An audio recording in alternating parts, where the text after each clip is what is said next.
Қайырлы күн оқырмандар, бүгін біздер біленшек қиятын боламыз. Бір жасағаннан өте жақсы, жұмсақ, жыртылмайтын болып шығады. Бізге керекті 2 жұмыртқамызды таза ыдысымызға салып аламыз. Жұмыртқаның үстіне ас қасықпен 3 ас қасық секерімізді салып, әбден езіп, венчикпен араластырып аламыз. Және де 3 ас қасық шемешкі майымызды, яғни сұйық майымызды қосып, барлығын венчикпен соғып араластырып аламыз.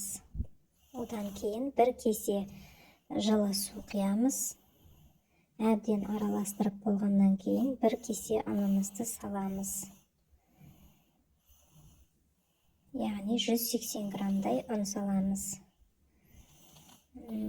Бізде қою масы шығады. Оның үстіне қайнап тұрған ыстық 250 грамм суымызды өлшеп аламыз. Және оған 1 шай қасықты толтырмай ас соданы салып, әбден араластырып, жаңағы дайын болған қою массамыздың үстіне ыстық суды бірнеше бөліктерге құйып тұрып, араластырамыз.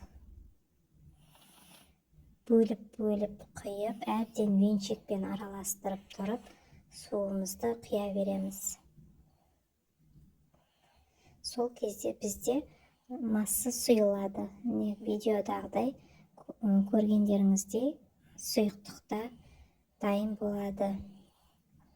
Қызып тұрған табаға біленшегімізді құйып, 2 жағын қызартып, аударып, пісіріп аламыз.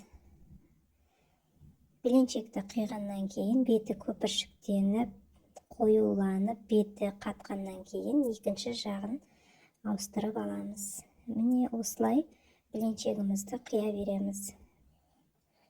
Өте жұмсақ, жыртылмайтын біленшек дайын болды. Міндетті түрде жасап көріңіздер. Өте оңай. Ас болсын. Менің каналыма тіркеліп, лайк басып, комментария қалдырыңыздар.